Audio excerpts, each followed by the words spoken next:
Hi friends, my name is Boris. My grandfather passed away last year. He was a very successful realtor. He specialized in expensive properties. That's how he kept building his fortune year after year. He became one of the richest people in the country. He was also known for being a curmudgeon, to the point that people avoided making eye contact with him. I rarely saw him smile. He was a good man, but he had a bad temper. He became even more intolerable after my grandmother died. He seemed to be trying to take out the pain of losing his wife of 50 years on people around him. My dad has 2 siblings, both brothers. They each have 1 kid, and they're also boys.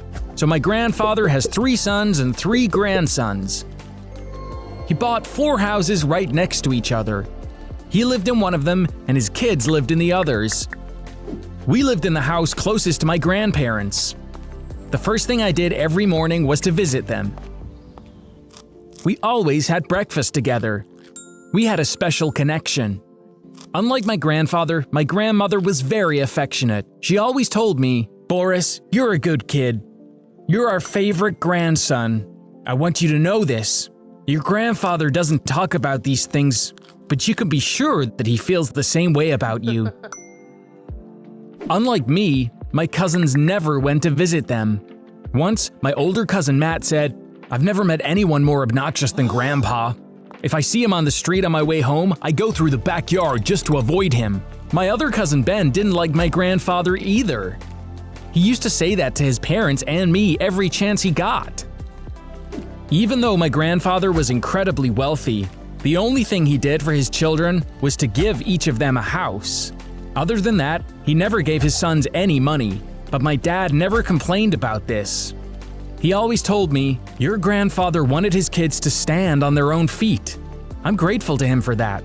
He did the right thing. My cousins treated my getting along with my grandparents as a joke.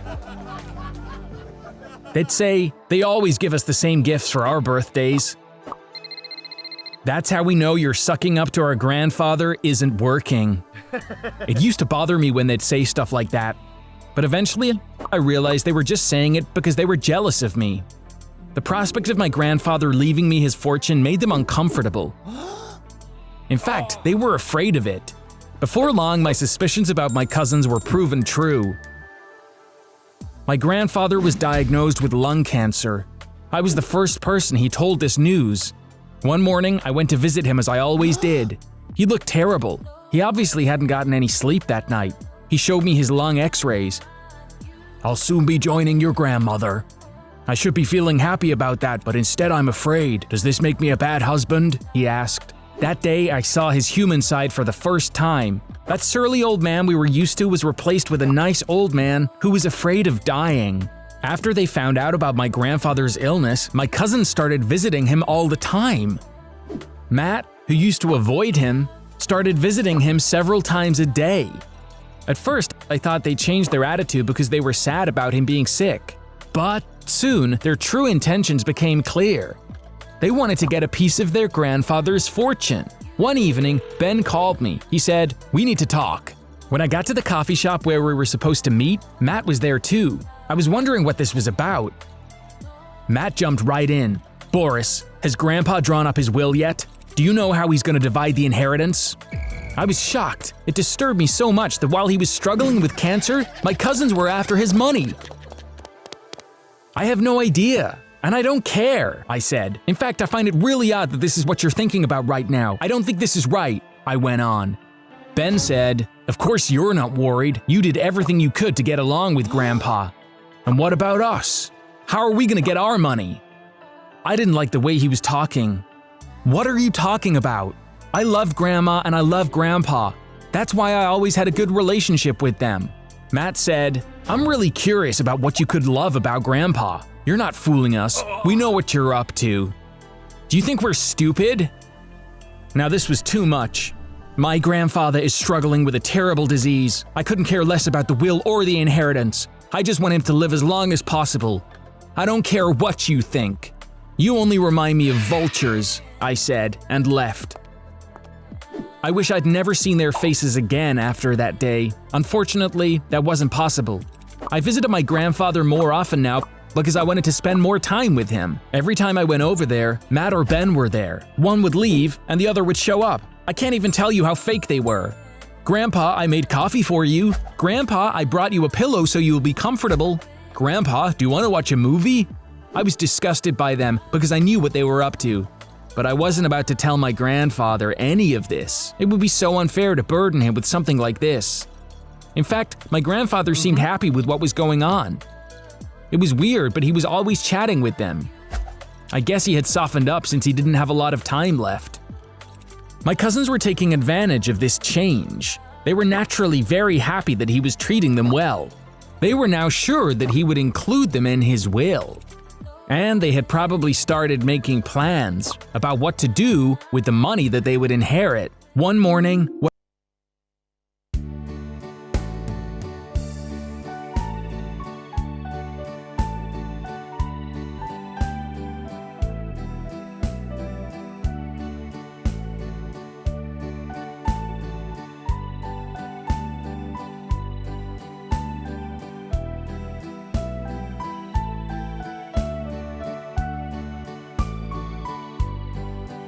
I was fearing finally happened. I knocked on my grandfather's door. He didn't answer. I rang the bell for a long time, still nothing. I guess because I was expecting this, I knew right away that we'd lost him. The next day, my cousins were already talking about money. I was right behind them at the funeral. They didn't notice that I was there. Matt said, the lawyer just called my dad. He told the whole family to come to his office tomorrow. He's gonna read my grandfather's will. Ben giggled, saying, yes. We're gonna be rich tomorrow. I didn't want to go to the lawyer's office. I told this to my father that night. He put his hand on my shoulder and said, your grandfather instructed his lawyer to read his will in front of the whole family. I think he donated all of his money to charity. Your uncles also think so. So tomorrow we'll all be there just as a formality. I agreed to go. Plus, it would be fun to see how upset my cousins would get once their dreams of getting rich got crushed. We were in the lawyer's office early next morning. 3 sons, 3 daughters-in-law, and of course, 3 grandsons. Ben leaned towards me. He whispered, for years, you put up with Grandpa for nothing. See, we made it to the same level as you in just 4 months. I think he even liked us more than you. We'll find out in a minute. When the lawyer took out the will, I glanced towards Matt and Ben. They were giddy with excitement. The lawyer began reading the document. My dear family, right now I'm with my beloved wife. I don't think you're gonna miss an ill-tempered old man like me. I'm not gonna take much of your time with this silly will business. I'll dive right in. You know, life has been very generous with me, and I've amassed a substantial fortune. My dear sons, I didn't let you live a rich man's life because I wanted you to stand on your own 2 feet. You understood me well, and you did everything on your own. I don't think you need any more money. Please continue in the same manner. I love you and my daughters-in-law very much. After the lawyer read all this, I saw my dad and my uncle smile. My older uncle said, just as would be expected of Dad. You didn't surprise us. We love you too. Our dear Dad, rest in peace. Meanwhile, Matt and Ben were holding their breath, waiting without a peep. The lawyer kept reading the will. After they found out about my illness, my dear grandsons Matt and Ben remembered that they actually had a grandfather. I have to admit that it was most entertaining to watch you falling all over me to get a slice of the inheritance. I guess you took me for a naive old man. I didn't say anything because I know I'm not easy to deal with. I see it as punishment enough for you to have acted like you liked me. The parents started laughing when they heard this. Matt's mom said, look at these little devils. We weren't even aware of this. They've been after the inheritance. Matt and Ben turned bright red. Nonsense. We were taking care of Grandpa because he was sick. They started babbling unconvincingly. We're almost done. Let me finish, the lawyer said, and kept on reading. And finally, my dear grandson Boris, you've been close to your grandmother and me since the day you started walking. I know I didn't give you enough attention, but you're a good kid. I know you will forgive me for it. Even though I know you loved us without expecting anything in return, I still want to give you a present. When you turn 18, I want you to use half of my fortune to set up a foundation and run it. The foundation is to provide scholarships for poor children and make sure they get a good education. The other half of my fortune is yours. I only have one condition. You are not to give anything to Ben or Matt, so that they learn their lesson. This was totally unexpected on my part. I was so proud that my grandfather trusted me with the responsibility of running such an organization, and I wouldn't have to work, thanks to the money he left me, which meant I could dedicate all of my time to the foundation. Needless to say, that day was a huge disappointment for my cousins. It took them a long time to get over it. Now they're both studying to get into college. My grandfather always said, "You can't take an elevator up to success. You can only reach it by climbing the stairs step by step." Yes, you can't earn anything easily by taking a shortcut. My grandfather showed this to us in a very effective way. I remember him with gratitude and respect.